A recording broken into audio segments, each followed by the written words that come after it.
¿Cómo están? Buen día. Mi nombre es Augusto Balbi y soy politólogo por la Universidad Nacional Mayor de San Marcos.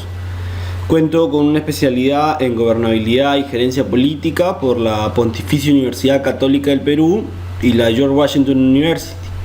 Y actualmente me vengo desempeñando como investigador principal del grupo de estudios de gobernabilidad y democracia de la Universidad de San Marcos y como analista político en Tintero Político, una web. En esta oportunidad he recibido la invitación del Instituto de Iure para conversar sobre la modernización de la gestión pública, un curso que se vendrá dictando a nivel nacional. En esta ocasión vamos a desarrollar la primera parte, que serían conocimientos teóricos y básicos que hay que saber antes de poder hablar de la administración pública.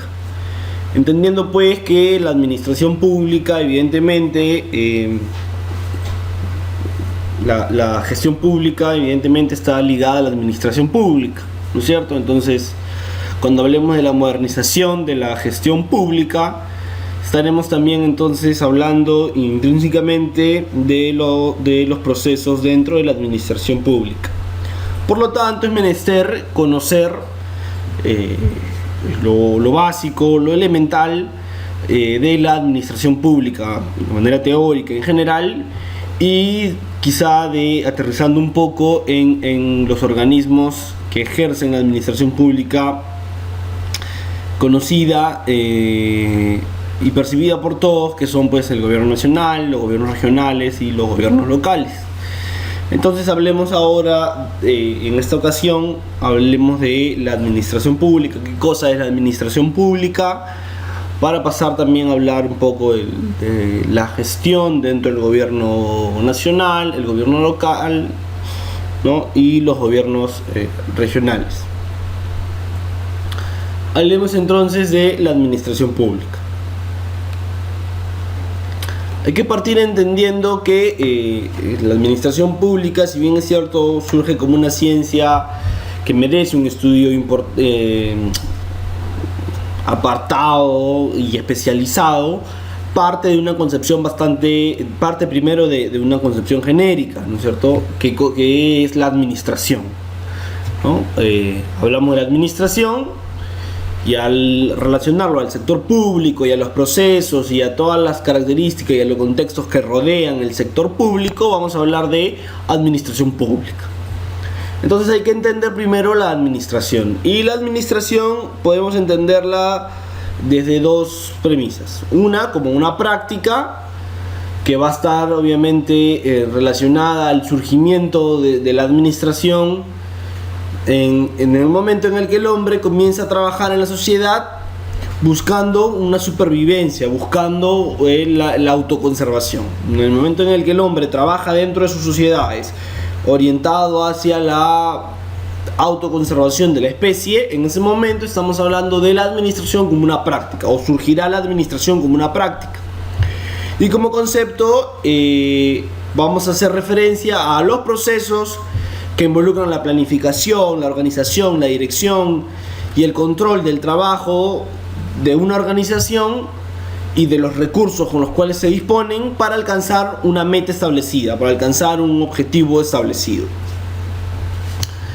Si vamos a relacionar uno con otro como práctica y como concepto, pues podríamos hablar del proceso en el cual voy a planificar, organizar, dirigir y controlar a los miembros de una organización y a los recursos con los cuales dispongo para alcanzar una meta que en este caso sería para el hombre la búsqueda de la autoconservación, ¿no?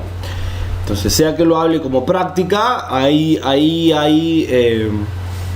una meta establecida, que es la búsqueda de la autoconservación, de la supervivencia. Si lo digo como concepto, pues es un proceso que involucra planificar, organizar, dirigir y controlar a los trabajadores en una organización con la finalidad pues de alcanzar una meta establecida. Entonces, sea que lo entienda como concepto o sea que lo entienda como práctica, ambos términos en realidad van a hacerme referencia o me van a enmarcar lo que quiere decir administración de manera muy genérica y muy lata. hay dos parámetros básicos que utilizamos para hablar de administración pública, ¿no? Para tratar de enmarcar y definir un poco la administración pública. Uno es la relación que puede haber entre política y administración, y la otra es la diferenciación entre el sector público y privado, ¿no? Cuando hablamos de política y administración, primero vamos a partir tratando de entender la política como un proceso decisional, ¿no? Como el proceso a través que consiste en la toma de decisiones, ¿no? ¿Qué cosa es la política? Pues la toma de decisiones. ¿Qué cosa es la administración? Pues ese proceso que involucra planificar, organizar, dirigir y controlar a los miembros de la organización y a los recursos con los que dispongo para alcanzar una meta. ¿Dónde está la relación entre política y administración? Pues en las decisiones que yo tome en ese proceso de planificación, organización, dirección y control para obtener la meta, ¿no? Ahí está esa relación, ¿no? En esas decisiones que yo tomo para poder alcanzar la meta dentro de ese proceso de administración, dentro de ese proceso de planificación, organización y etcétera. Ahí va a estar la relación entre ambos. Si yo hablo de la política relacionada más al ámbito de las políticas públicas, de la acción de gobierno, pues la relación entre la administración y la política será ese proceso en el cual yo planifico, organizo, dirijo y controlo la acción de gobierno, la acción que voy a tener.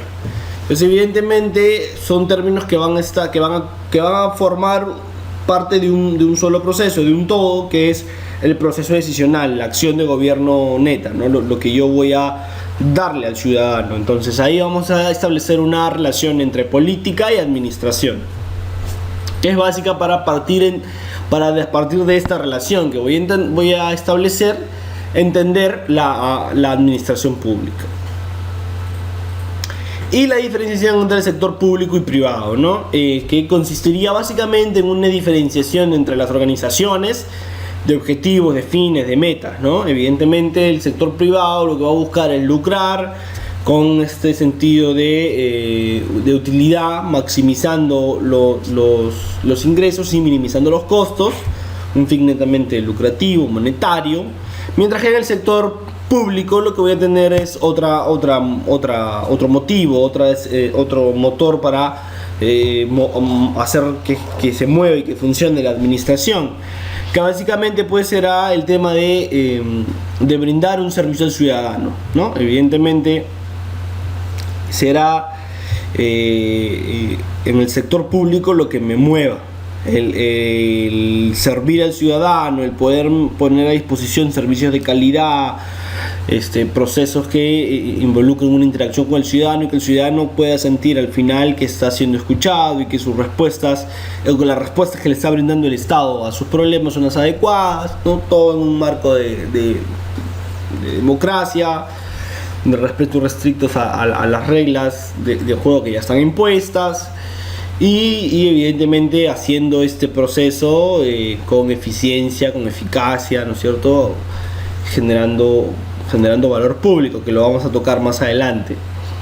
Pero esa es la diferenciación entre el sector público y privado. Hay una diferenciación, no es lo mismo. Quizá en algún momento se trató de aplicar el modelo de administración privado al de administración pública y fracasó, ¿no? Entonces, ambas premisas me van a ayudar para intentar definir qué cosa es la administración pública, o a qué hago referencia.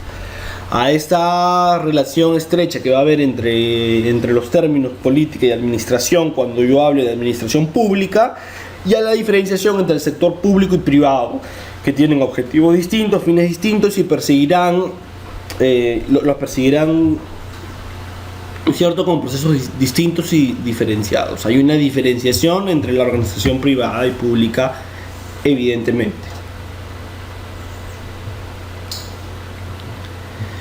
Entonces, ¿qué cosa es la administración pública, o a qué hago referencia cuando estoy hablando de administración pública? Pues hablaré de ese conjunto de organizaciones y suborganizaciones que el Estado va a utilizar para poder canalizar las necesidades, las demandas de los ciudadanos para poder gestionar servicios públicos y definir las políticas públicas. En esencia, eso es la administración pública, ¿no? Van a ser todas esas organizaciones con las que cuenta el Estado para brindarle al ciudadano, primero para canalizar sus demandas, sus necesidades, qué es lo que necesita, y luego para gestionar servicio público y definir las políticas públicas, que son las respuestas, las líneas de acción que va a tener el gobierno para solucionar los problemas que está persiguiendo de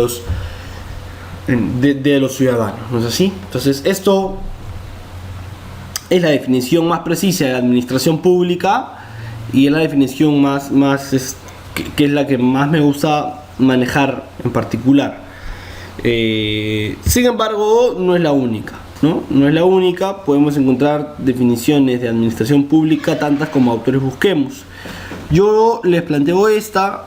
En todo caso, hagamos el ejercicio quizá de buscarnos buscar una definición y ver qué tantas diferencias o qué tantas similitudes puede tener con esta definición que yo les estoy dando, ¿no? De este conjunto de organizaciones que el Estado va a utilizar, que el Estado posee y que utiliza para canalizar las demandas del ciudadano, ¿no es cierto? Las necesidades que son de interés público, y de esta manera poder gestionar servicio público, ¿no es cierto?, que es lo que ofrece, y definir la política pública.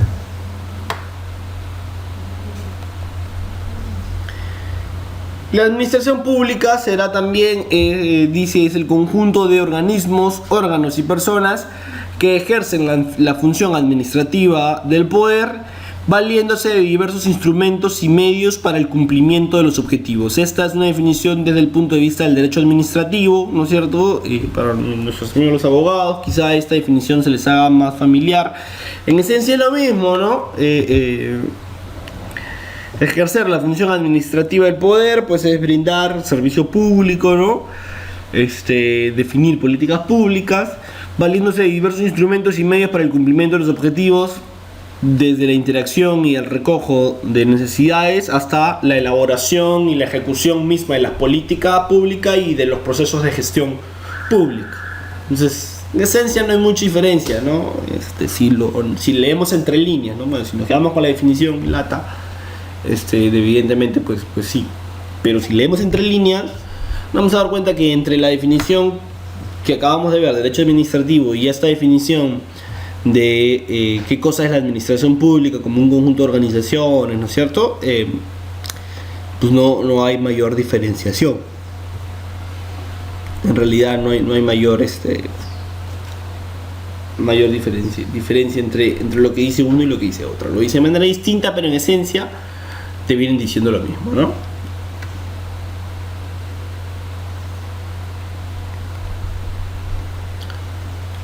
Los elementos de la administración pública, evidentemente, como todo proceso, necesita de elementos para poderse llevar a cabo, porque al final es eso, la administración pública es un proceso, como lo es también la administración.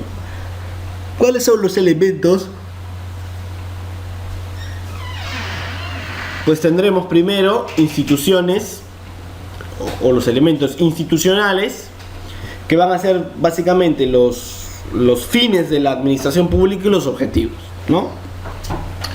Yo no puedo emprender acción de gobierno, no puedo hacer gestión pública si no tengo más o menos definido mis objetivos, si no tengo definido para qué estoy haciendo, por qué lo voy a hacer, ¿no es cierto? Y a dónde quiero llegar, cuál es la finalidad de la acción que yo voy a emprender dentro de la gestión. Entonces, para poder hablar de administración pública, pues necesitamos primero fines y objetivos, ¿no? Objetivos claros, objetivos bien definidos. Luego tenemos los elementos normativos de la administración pública, que estos van a ser básicamente las normas y las reglas que van a contextualizar y van a delimitar mi acción. Es decir, qué cosa puedo y qué cosa no puedo hacer como administrador público en el puesto en el que me encuentre.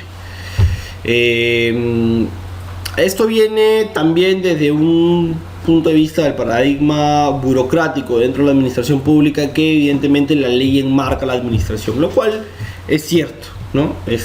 Tocaremos el paradigma más adelante, pero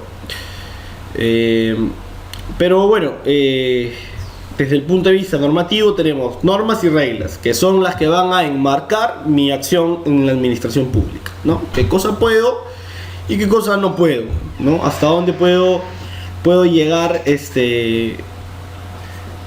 puedo llegar con mi acción de gobierno y con la administración que estoy, que pienso ejecutar. Y luego tenemos los materiales, que evidentemente son importantes. Necesitamos recursos económicos, saber y presupuestar cuánto me va a costar la acción que voy a emprender, y de lo que me cuesta, cuánto es lo que tengo, evidentemente. Y los insumos, ¿no? ¿Por qué insumos y no bienes? Pues evidentemente cuando hablamos de un proceso, hablamos de insumos, ¿no? Los bienes, desde el punto de vista económico, son los que yo puedo poseer, comercializar, vender, etcétera, ¿no? Pero para los procesos es mejor lo que utilizamos son insumos, ¿no? Y esto nos lo han heredado mucho nuestros amigos de la ingeniería industrial, ¿no es cierto? Que es lo que ellos estudian mucho los procesos. Entonces los procesos, para los procesos necesitamos evidentemente insumos y no bienes. Entonces son los recursos económicos con los que cuento con los que cuento y los que voy a necesitar. Evidentemente tendría que haber una relación, ¿no? Con los que cuento debería alcanzarme, ¿no? Para lo que voy a utilizar o lo que voy a necesitar. Y los insumos, ¿no? del proceso. Entiéndase insumos, ¿no? Pues como productos químicos, ¿no? A veces se suele hacer esa relación, sino con las cosas materiales, físicas que voy a necesitar para hacer la administración pública, para ejercer la gestión. Y tenemos elementos personales, ¿no? Que son básicamente las autoridades, que pueden haber sido estas electas por voto popular, o pueden haber sido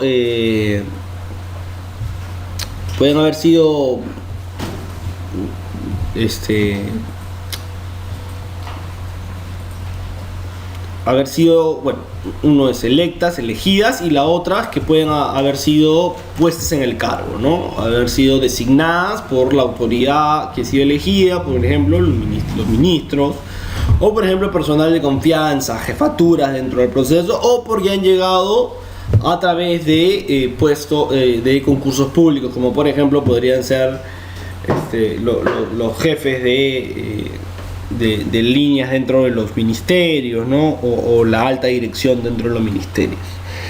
Y evidentemente los empleados de todo nivel, ¿no? Desde los que pueden estar como asistentes o como asesores de una jefatura o de una alta dirección, hasta los que van a interactuar con la ciudadanía, que son los que finalmente van a llevar a cabo la política pública y van a concretar el proceso de gestión pública.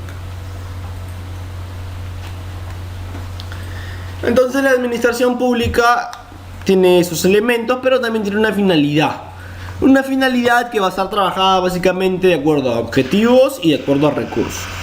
De acuerdo a objetivos, tener claro qué es lo que voy a hacer, qué es lo que quiero, y de acuerdo a los recursos, pues cómo voy a hacer lo que tengo pensado hacer, lo que he planeado hacer, lo que tengo como objetivo, ¿no?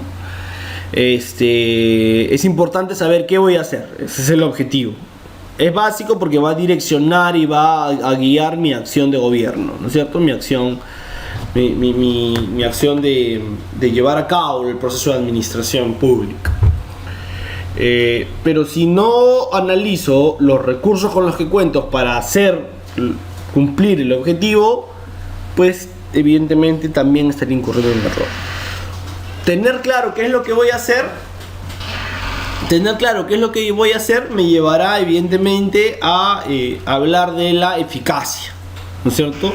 Soy eficaz cuando tengo claro qué es lo que voy a hacer, tengo determinados mis objetivos y poseer los recursos necesarios, planificar y saber evidentemente con los recursos con los que cuento cómo voy a cumplir esos objetivos. Cuando suceda eso, estaré hablando de eficiencia dentro de la administración pública. Entonces la finalidad de la administración pública estará regida por estos dos conceptos de eficacia y de eficiencia. Eficacia para hablar de los objetivos de la pregunta de qué voy a hacer, ¿no es cierto? Y la eficiencia cuando hablé de los recursos para intentar responder a la pregunta de cómo lo voy a hacer. Entonces, ¿qué es lo que voy a hacer y cómo lo voy a hacer? Eficacia y eficiencia serán básicos para la finalidad de la administración pública. Entonces la administración pública evidentemente tiene un ámbito, ¿no es cierto? No se desarrolla en general, evidentemente en todo el aparato estatal, pero hay un ámbito que le es natural a la administración pública. ¿Cuál es ese? Bueno, los tres poderes del Estado evidentemente ejercen la función administrativa del poder. El poder ejecutivo, el poder legislativo y el poder judicial. Los tres poderes hacen administración pública. Luego tenemos a los gobiernos regionales, a los gobiernos locales, evidentemente que van a servir supuestamente de nexo entre el gobierno central y el ciudadano, una especie de microgobierno que colabore, ¿no? y poder así descentralizar la administración y que se pueda hacer mucho más eficaz. Y finalmente los organismos autónomos del Estado, ¿no? que existen y que los vamos a ver casi al finalizar, pero que evidentemente también tienen una función administrativa, ¿no?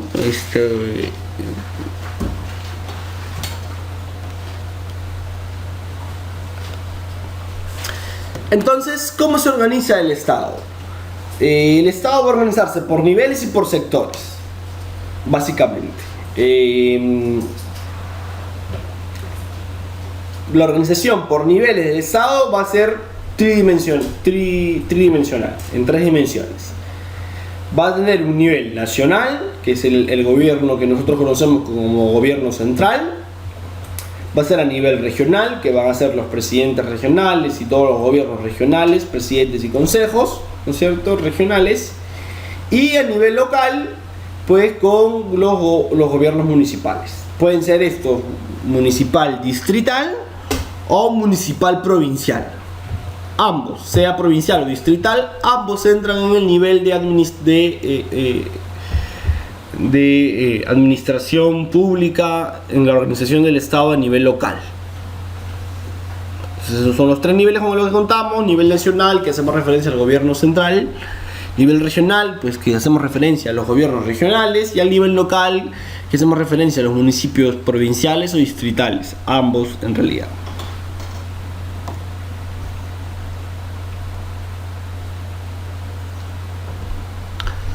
Entonces, por sectores se va a organizar por grupos el Estado y por sectores de intervención.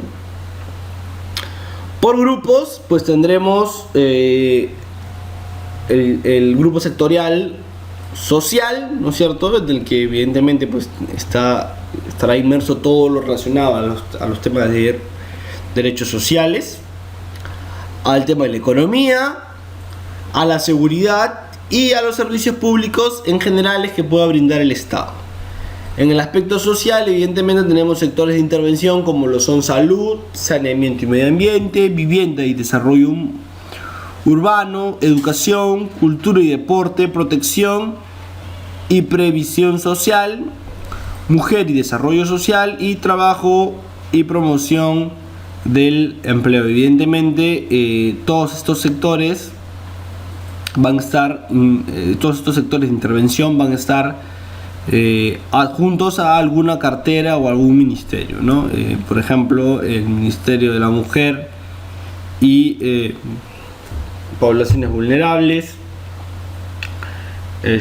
pues tendrá a cargo el sector de intervención de mujer y desarrollo social, o la protección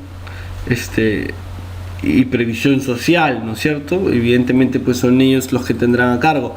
La cartera del Ministerio de Salud pues tendrá a cargo la salud, el Ministerio del Ambiente, el saneamiento y el medio ambiente, y así sucesivamente. Entonces, el vivienda y desarrollo urbano estará a cargo pues del Ministerio de Vivienda, en fin.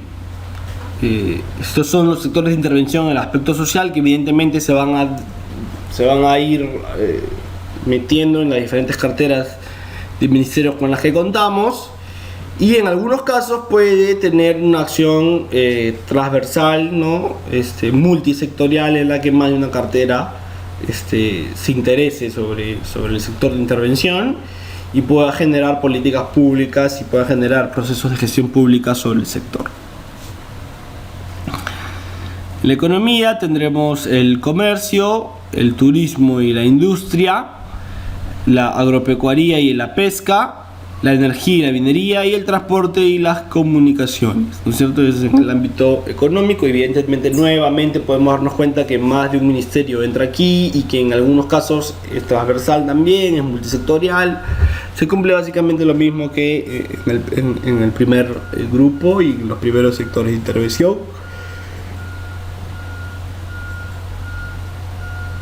Luego tenemos seguridad, ¿no es cierto?, que tendrá a cargo la defensa y la seguridad nacional, Ministerio del Interior, orden público y seguridad, la justicia y evidentemente el poder judicial, ¿no es cierto? Entonces,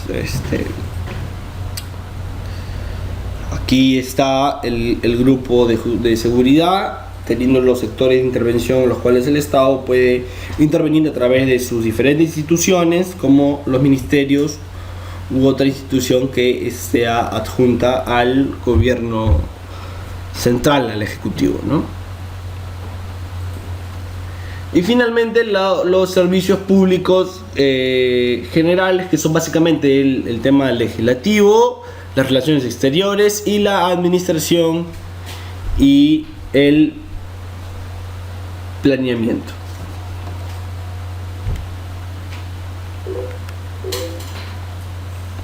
Entonces, metámonos a hablar un poco de las competencias que pueden tener esto. Ya hemos dicho que se organizan en 3 niveles, esos 3 niveles se dividen en sectores y van a intervenir los diferentes niveles de gobierno de acuerdo van a ir interviniendo de acuerdo a sus competencias, básicamente en estos grupos sectoriales y en estos sectores de intervención con los que el Estado cuenta. Entonces, cada nivel de gobierno va a tener ciertas competencias que le son propias al nivel de gobierno, evidentemente, y que tiene que cumplir. Entonces, ¿cuál es la ley marco aquí? La ley 29158, que es la ley orgánica del Poder Ejecutivo, ¿no? Lo que nosotros conocemos como la LOPE. Evidentemente, como se dan cuenta, la administración pública acá está enmarcada en un contexto de la ley, ¿no? Lo que les mencionaba algunos minutos atrás, ¿no? La ley es la que va a terminar enmarcando el proceso de administración pública. La ley, en este caso, la ley 29158, la ley orgánica del Poder Ejecutivo. ¿Qué competencias le da al Ejecutivo, al gobierno central? ¿Cómo lo va a conformar? Bueno, lo conforma primero con la presidencia de la República, ¿no? Que es elegida por voto popular, la elegimos todos, ¿no es cierto? Y todos nosotros somos los encargados de darle legitimidad y estabilidad al presidente de la República. Entonces, al presidente de la República lo elegimos todos. El presidente de la República elegirá a su primer ministro, al premier. Y juntos, el premier con el presidente de la República elegirán al Consejo de Ministros, que estará, o conformarán el Consejo de Ministros, que estará conformado por los ministerios, que son los diferentes ministros que ellos hayan designado. Y finalmente, cualquier otra entidad pública del Poder Ejecutivo, ¿no es cierto?, conforma al Poder Ejecutivo, valga la redundancia. Entidades como la ONP, por ejemplo, que está adscrita al gobierno al Ministerio de Economía y Finanzas, ¿no es cierto? Por poner un ejemplo, por poner un ejemplo, ¿no? Pero también el Ministerio del Ambiente tiene ciertos organismos, ¿no? Como la OEFA, por ejemplo, que es una entidad pública, pero que le pertenece al Ministerio del Ambiente, o que está adscrita al Ministerio del Ambiente. Y evidentemente sería otro ejemplo de entidad pública que es del Poder Ejecutivo, que es digamos, está dentro del ámbito de la administración pública a nivel nacional, pero que que tiene un organismo adscrito, como por ejemplo hemos mencionado, ¿no? La ONP junto con el MEF, o la OEFA junto con el Ministerio del Ambiente.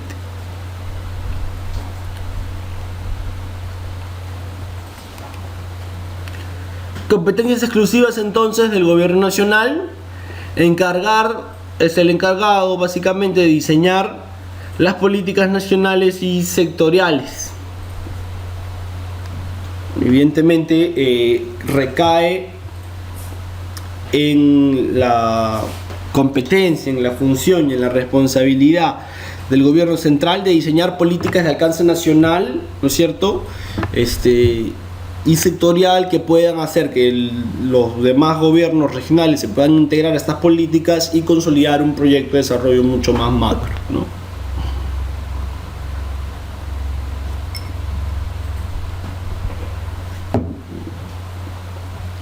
Tiene también a cargo la defensa, la seguridad nacional y las Fuerzas Armadas. Evidentemente el presidente es el jefe supremo de las Fuerzas Armadas, eso lo sabemos, ¿no es cierto?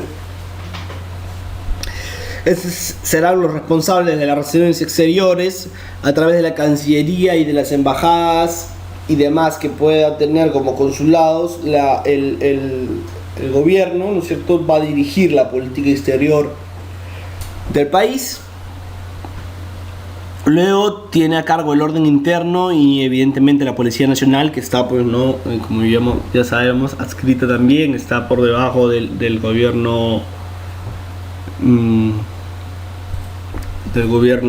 central, del gobierno a nivel nacional, ¿no es cierto? Dirigirá el sector justicia, que no tiene necesariamente que ver con el poder judicial, sino con el Ministerio de Justicia y Derechos Humanos, ¿no? Y responde a los asuntos relacionados con la moneda, la banca y los seguros. Evidentemente tiene una gran responsabilidad, ¿no es cierto?, de hacer que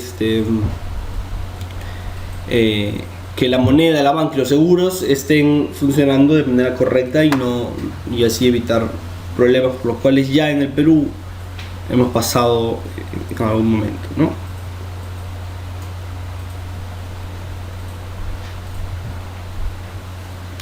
¿Qué otras competencias exclusivas tiene? Pues dirige la política de tributación y endeudamiento público nacional, maneja el régimen de comercio, regula la marina mercante y la aviación comercial, ¿no es cierto?, regulación de los servicios públicos de su responsabilidad, y es el encargado de la regulación y gestión de la infraestructura pública de alcance nacional.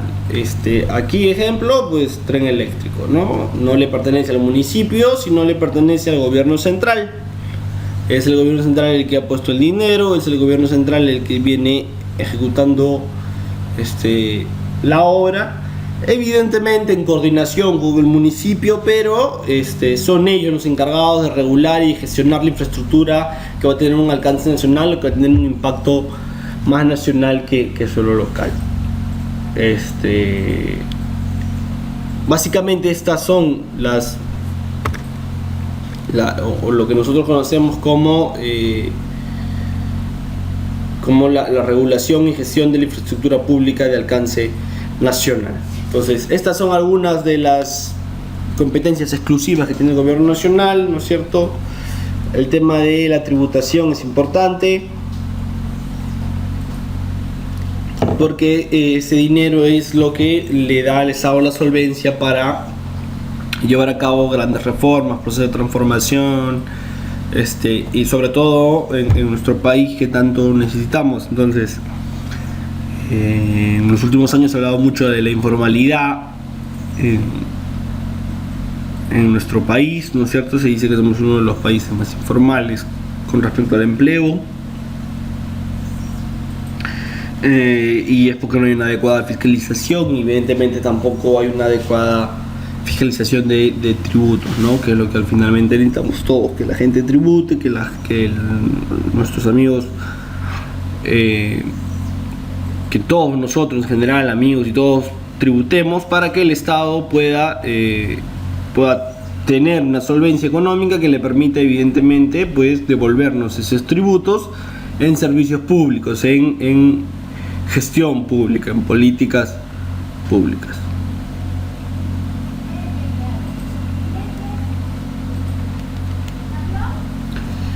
Pasamos entonces a los gobiernos regionales, que están enmarcados una vez más con la ley 27867, ley orgánica de los gobiernos regionales. Una vez más existe una ley.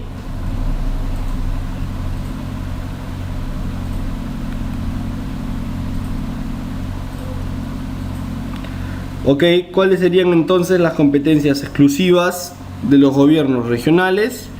Pues planificar el desarrollo integral de su región y ejecutar los programas socioeconómicos correspondientes, ¿no? Es decir, velar por el desarrollo de su región, ¿no? Que su región pueda desarrollarse integralmente y no que las provincias estén dispersas y que una sea más desarrollada que otra, sino que de manera integral toda la región pueda crecer. Aprobar su organización interna y el presupuesto institucional. No hay mayor problema con eso, pareciera. Facilitar los procesos orientados a los mercados internacionales para la agricultura, agroindustria, artesanía, actividad forestal y otros sectores productivos. Evidentemente es el gobierno regional quien debe buscarle procesos orientados a que puedan exportar sus productos y de esta manera poder generar desarrollo en la región.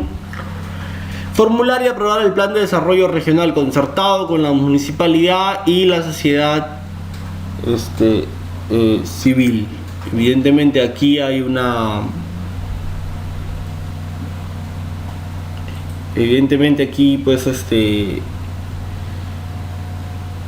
hay una herramienta que se le ha dado a los gobiernos regionales que poco se está utilizando. El plan de desarrollo regional concertado en los municipios en los gobiernos regionales y en los municipios también, porque los municipios también tienen esta herramienta. Es una herramienta que le va a permitir al gobierno regional establecer una relación de interacción con la ciudadanía y canalizar y tener un espectro mucho más preciso de cuáles son las necesidades y cuáles son las demandas o cuáles son los temas que la ciudadanía considera prioritarios o que considera que merecen especial atención.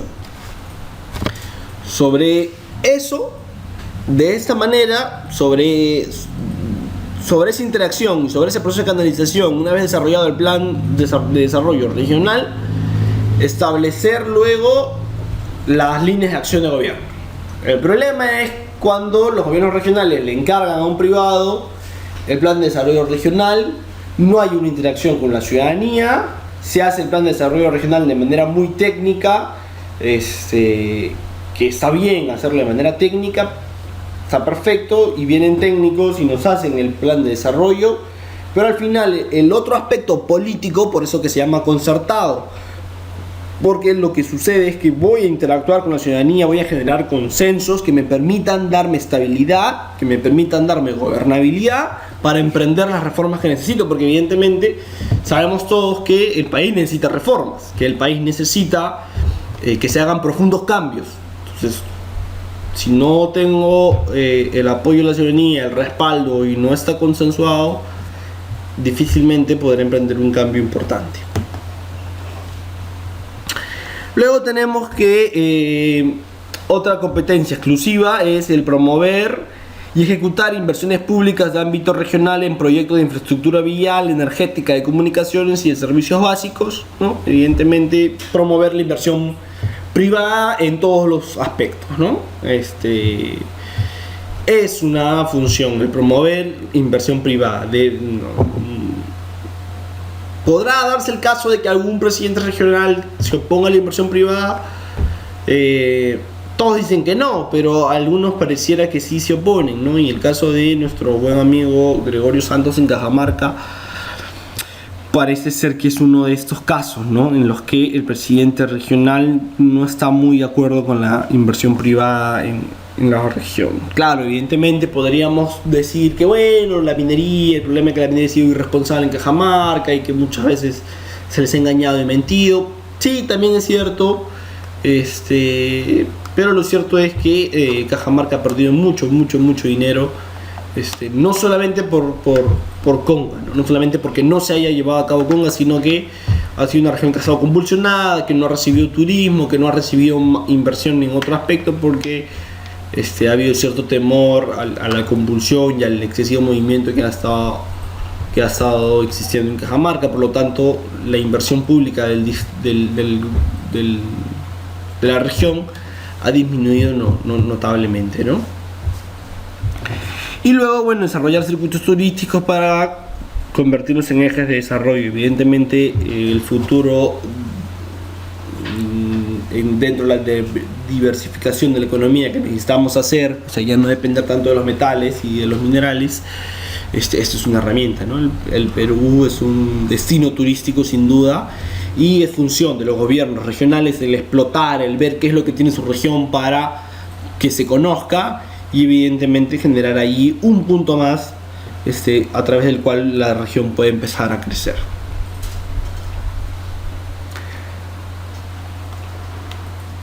Bueno, luego administrar y adjudicar los terrenos urbanos y eriazos de propiedad del Estado en su jurisdicción, con excepción de los terrenos de propiedad municipal. O sea, todos los terrenos que tenga el Estado pues pasan a la administración del gobierno regional, no salvo aquellos que ya estén ocupados o administrados por la gestión municipal, por los gobiernos municipales. Promover la modernización de la pequeña y mediana empresa regional articulada con tareas de educación, empleo y avances tecnológicos. Es importante, ¿no es cierto?, relacionar a la empresa con la responsabilidad social. No solamente que la empresa se cree y empieza a ganar dinero y produce y empieza a entrar dinero, entra, pero no hay crecimiento, pero no hay desarrollo.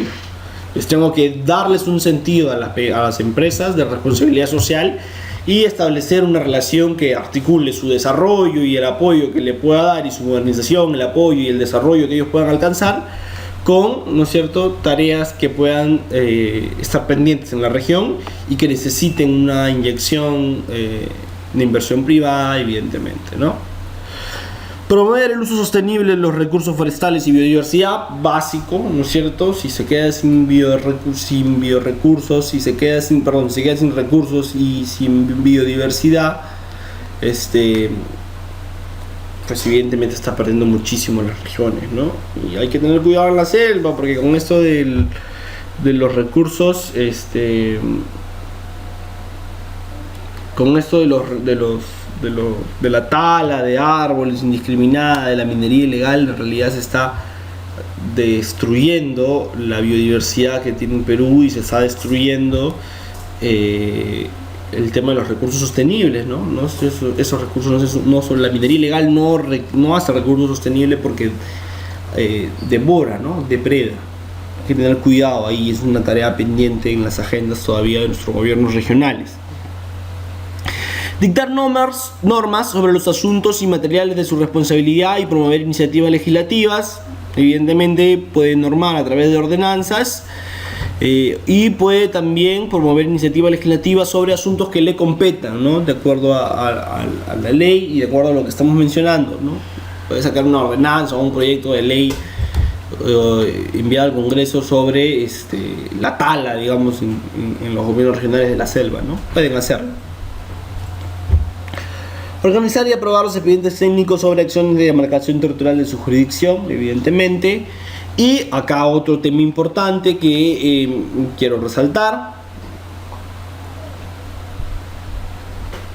que es concretar los acuerdos y las alianzas con otras regiones con el objeto de fomentar el desarrollo económico, social y ambiental. Cojan el mapa político del Perú, y me refiero al mapa político no pues al mapa que nosotros conocemos, ¿no?, sino al mapa político, al mapa de región y organización política que ha ganado, ¿ok? Entonces, ¿quién ganó en Ica? ¿Quién ganó en Arequipa? ¿Quién ganó en Puno, Moquegua? ¿Quién ha ganado en Trujillo? ¿Quién ha ganado en Piura, en Tumbes? ¿No? Y observemos cuántas fuerzas políticas que ganan en una región repiten el plato o sacan otra región. Es decir, ¿cuántos proyectos de movimientos regionales macros existen? Fuera de Alianza por el Progreso, que pareciera ser que es eso, pero que yo lo explicaría más por otros factores más electorales y más de cultura política, no existe, ¿no?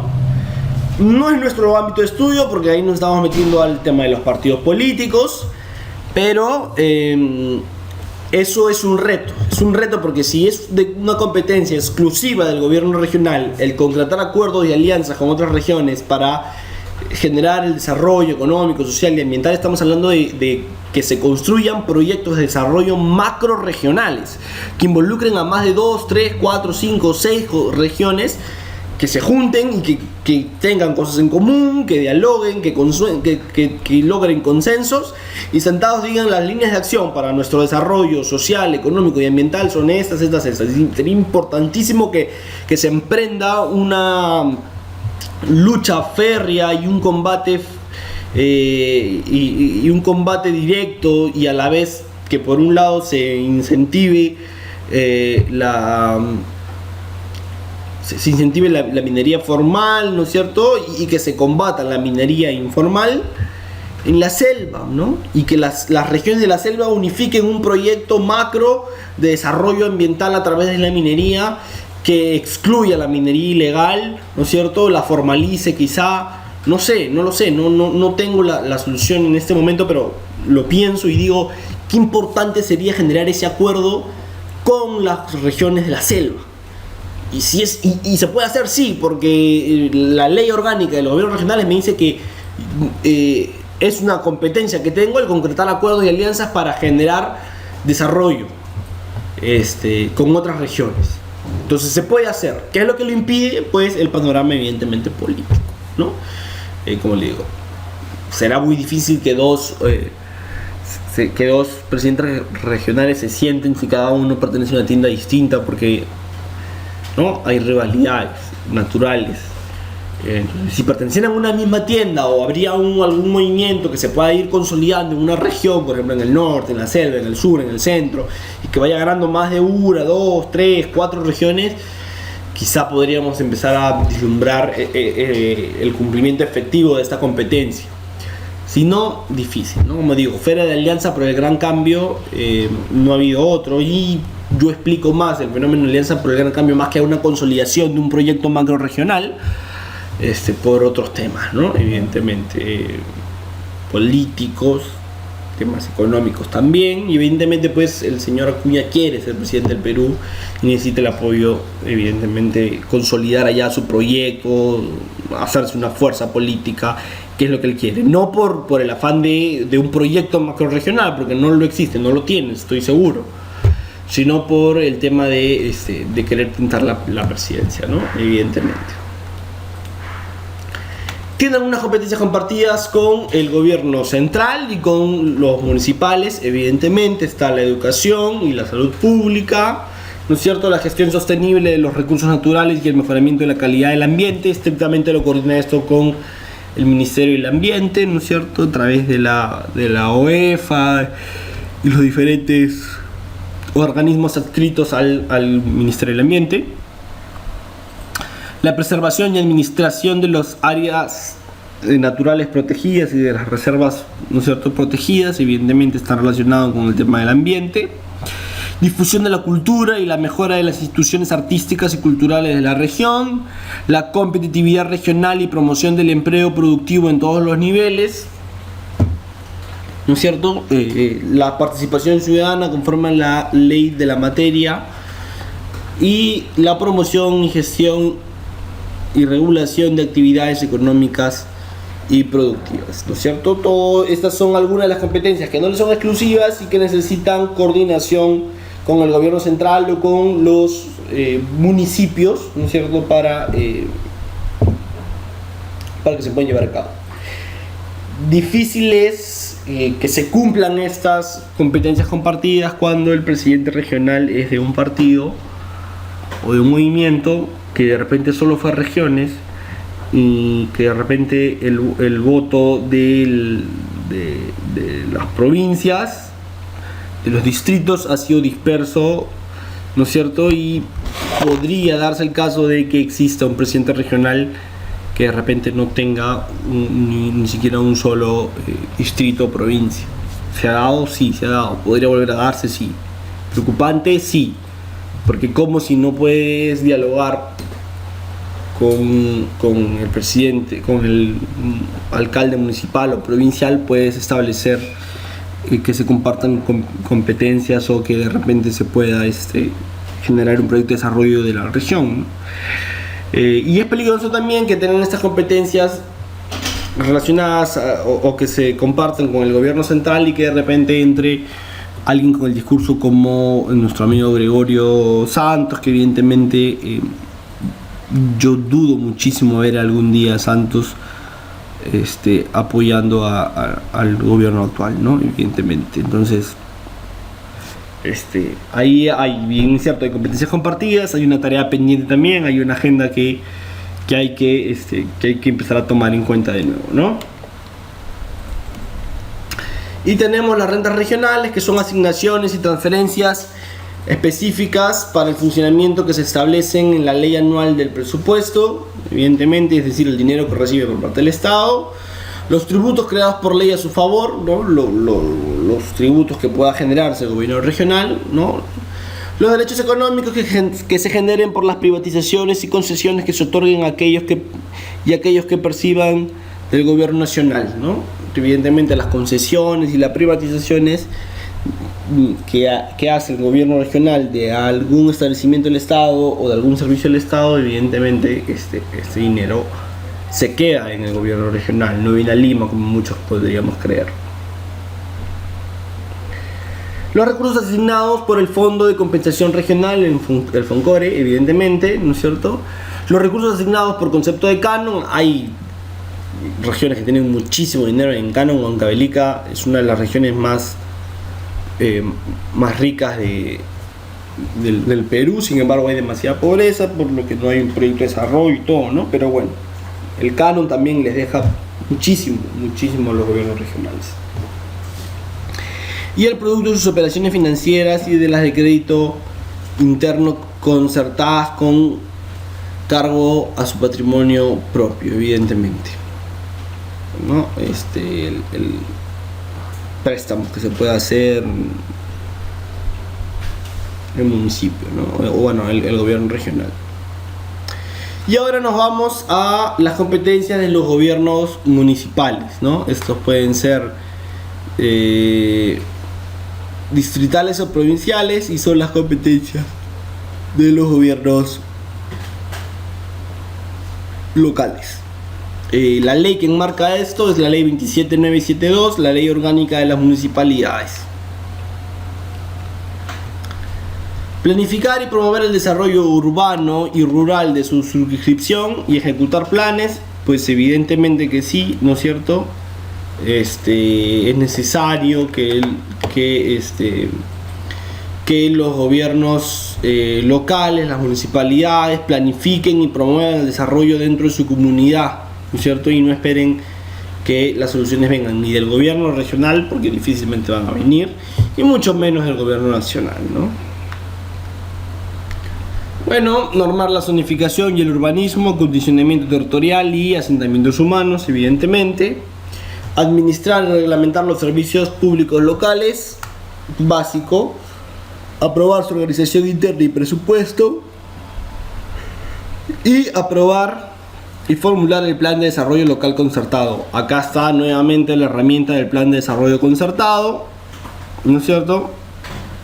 Una vez más, la herramienta que le brinda el Estado al municipio para que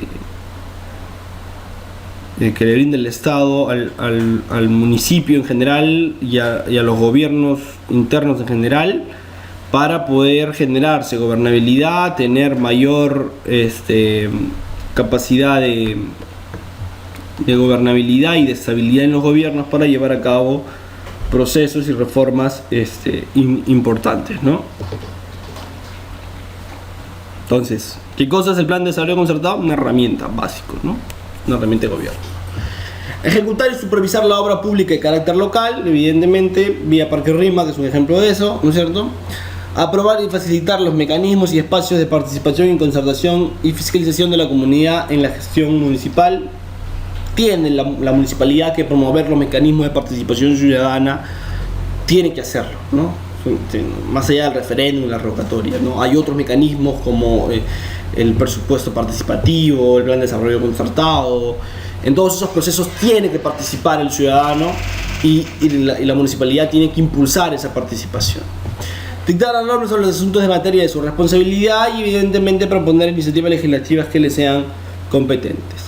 Las competencias compartidas tenemos la participación en la gestión educativa, la salud pública, la cultura y el turismo y recreación de deportes, la seguridad ciudadana a través del servicio de serenazgo y la conservación de monumentos arqueológicos e históricos, ¿no? No tirarlos, no tenerlos en el abandono, sino constantemente conservarlos, cuidarlos, retocarlos, estar en mantenimiento.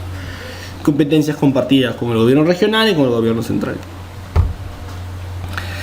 El transporte público y colectivo, la circulación y el tránsito urbano, también, ¿no es cierto? La vivienda y la renovación urbana, la atención y administración de programas sociales. No es el gobierno el que hace o sea, el gobierno piensa, el gobierno diseña el programa social, pero quien va a ejecutar el programa social son las municipalidades. Atención ahí. La gestión de residuos sólidos y la preservación y administración de las reservas y áreas naturales protegidas. Coordina con gobierno regional y con ministerio, ¿no? Evidentemente. Y acá tenemos las rentas municipales, que son los tributos creados por la ley, ¿no es cierto? Por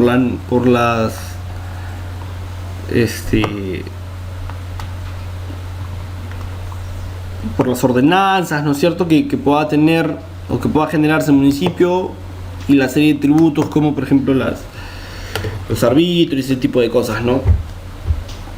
Que aquí lo estamos mencionando, ¿no? Las contribuciones, tasas, arbitrios, licencias y derechos creados por la ordenanza municipal.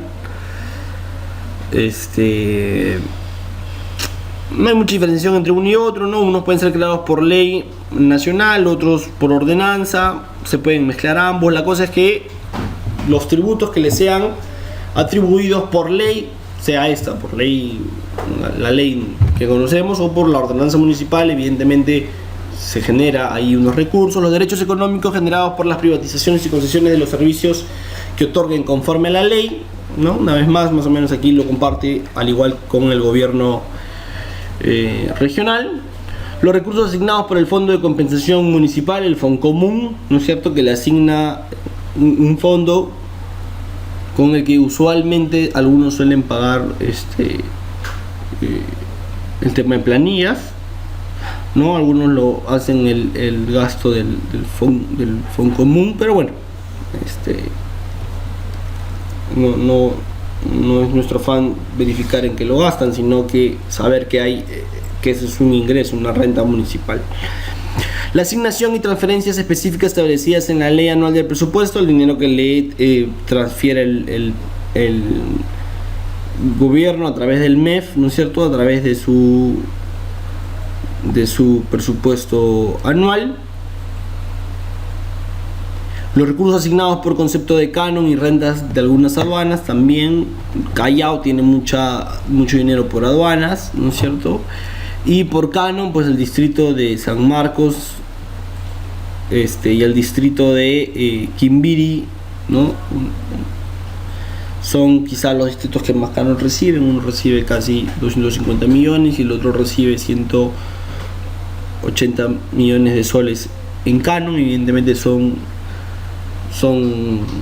cánones, ese ingreso de canon es fuerte. ¿Qué cosa hacen los gobiernos locales con eso? Pues vaya uno a saber. Mayor inversión en infraestructura, en mejora, al menos no se ha visto hasta ahora, ¿no? Y los recursos provenientes de sus operaciones financieras y las de crédito interno que sean creadas con cargo a su propio patrimonio, al propio patrimonio de la renta municipal, ¿no es cierto? Con lo que cuente la municipalidad para conseguir un préstamo quizá. Y finalmente estos son los órganos autónomos con los que cuenta el gobierno peruano, ¿no? Está el Ministerio Público, está el Consejo Nacional de la Magistratura, la Contraloría, el Tribunal Constitucional y el Banco Central de Reserva, ¿no? Estos son los órganos autónomos del Estado, junto con la Defensoría del Pueblo, la OMPE, el Jurado y la RENIEC. Estos tres últimos encargados prácticamente del proceso electoral, ¿no? La OMPE, la RENIEC y el Jurado Nacional de Elecciones se comprometen muchísimo al momento de hablar de los procesos electorales. RENIEC hace el padrón, OMPE lleva a cabo el proceso, el Jurado fiscaliza, colaboran entre ellos, ¿no? Entonces, evidentemente cada organismo autónomo tiene su ley orgánica. No nos vamos a meter a hablar de cada organismo autónomo porque no es la finalidad de lo que queremos hacer el día de hoy, ni de lo que queríamos tocar el día de hoy. Pero más o menos nos hemos dado una idea, ¿no? Una idea de que de algunas competencias que tienen los gobiernos regionales, los gobiernos municipales, clara, ¿no es cierto?, de qué cosas les asigna la ley, cuál es la ley. Si alguien está más interesado en eso, ahí les está las leyes orgánicas, las pueden buscar en internet y revisarlas. Lo que nosotros hemos hecho es dar un pincelazo de más o menos las funciones específicas y las más importantes. Pero evidentemente es mucho más profundo el tema, ¿no? Evidentemente. Pero como habíamos dicho al comienzo, lo que nosotros buscamos es una aproximación teórica general del tema. Bueno, espero haber aportado algo a sus conocimientos y pues eso sería todo por hoy. Nos encontraríamos en la siguiente sesión de este curso de modernización de la gestión pública. Gracias.